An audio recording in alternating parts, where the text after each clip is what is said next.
Welcome everyone, and thanks for joining me for this explainer. You know, if you've poked around a modern motherboard recently, or maybe cracked open a high-end laptop, you've definitely seen them.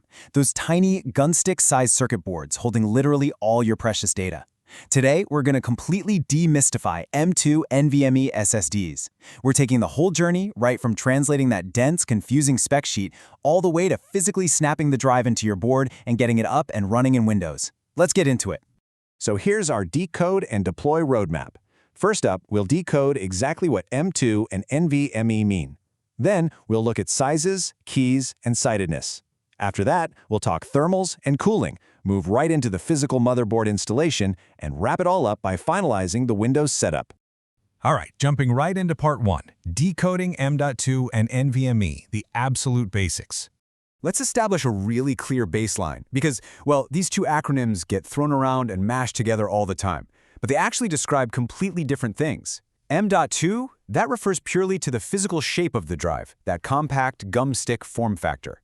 NVMe, on the other hand, which stands for Non-Volatile Memory Express, is the actual data transfer protocol. Think of NVMe as this massive, high-speed, multi-lane data highway that was built specifically for flash storage, totally bypassing those awful traffic jams of older interfaces.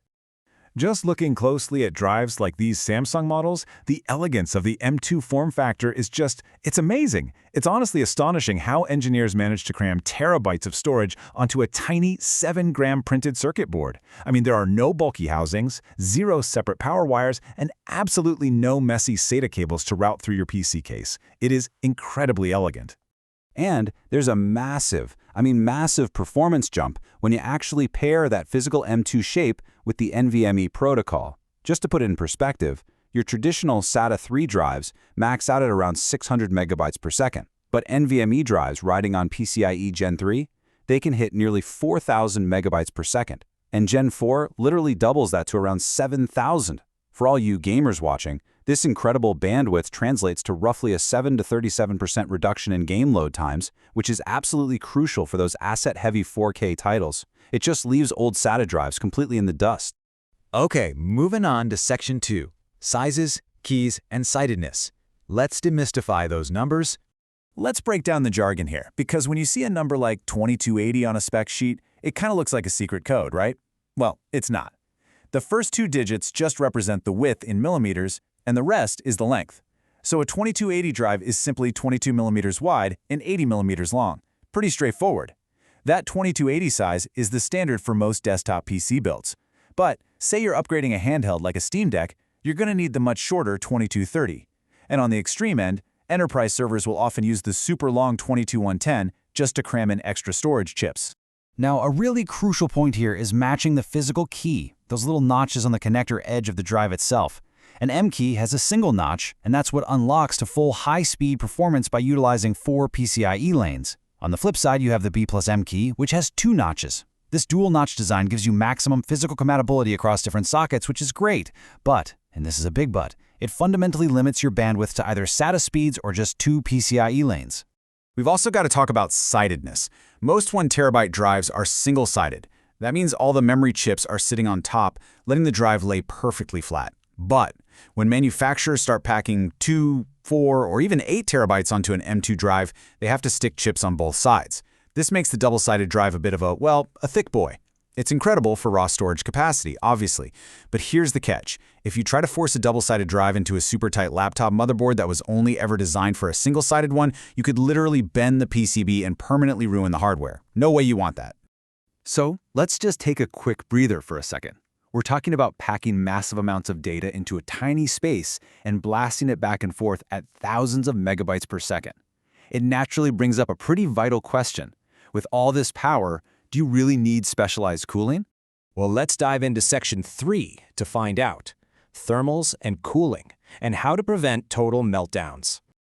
The short answer? Yes. Because if you don't properly cool these drives, they are going to suffer from something called thermal throttling. Basically, under heavy workloads like editing 4K video or gaming, the drive gets way too hot and deliberately slows itself down to avoid melting. Definitely not what you want. To fix this, you've got a few options. Standard passive aluminum heatsinks are usually fine for basic desktops. Then you have low-profile heat sinks with these multi-layered fins. Those are perfect for tight clearances like upgrading a PlayStation 5. For heavy-duty data transfers, you might need an active heatsink with a tiny little fan built in. And hey, if you're running a brand new, blazing hot PCIe Gen 5 drive, you might actually need liquid cooling just to keep those temperatures in check. Crazy, right? All right, moving into Section 4, Physical Motherboard Installation. Time to take all this theory into practice. I like to think of a motherboard's data pathways like a giant highway network. And here's the thing, not all M.2 slots are created equal. Often, they actually share bandwidth with other components. Imagine plugging a hyperfast Gen 5 drive into the wrong motherboard slot. It acts exactly like a brand new carpool lane that suddenly siphons traffic away from the main highway. You could accidentally steal bandwidth right from your main graphics card slot, instantly dropping your GPU from a 16x connection down to an 8x connection. You're effectively bottlenecking your own gaming performance. So always check your manual to see which M.2 slots connect directly to the CPU versus the chipset.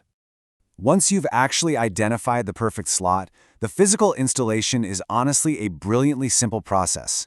First step, and please don't skip this, make sure you peel off any clear plastic protective film from your motherboard's thermal pads. That is a classic rookie mistake. After that, just insert the keyed end of the SSD into the socket at a roughly 30-degree angle. It'll stick up in the air a bit, which is totally normal. Just wiggle it very gently so it seats properly, press the drive down flat against the board, and secure it. A lot of modern boards use these slick, toolless locking clips that just snap right into place. But honestly, a tiny traditional screw works perfectly too. And finally, Section 5, Finalizing Windows Setup. This is the final sprint. You've got the hardware installed, but if you boot up your PC right now, you won't even see the new drive. Why? Because Windows won't let you save files to a raw, uninitialized drive. You got to tell the operating system what to do with it first. It's easy though. Just hit your Start menu, type in Disk Management, and look for a block of black space labeled Unallocated. Right-click that space, select New Simple Volume, and just let the wizard guide you through. You'll assign it a drive letter, like D or E, and perform a quick format using the NGFF file system. Once you hit Finish, boom, your drive will pop right up in File Explorer and you're good to go. Wow, we've covered a ton of ground in this explainer today, haven't we? From physical gumstick dimensions to wild Gen 5 speeds and lane sharing, but I want to leave you with one final critical question before you open your wallet for that massive 4 terabyte upgrade. Have you actually checked your specific motherboard manual to confirm exactly which size, key, and PCI generation it supports? Knowing the theory is awesome, but applying it perfectly to your unique setup, that's how you build an upgrade with absolute confidence. Thanks so much for joining me today, and happy building!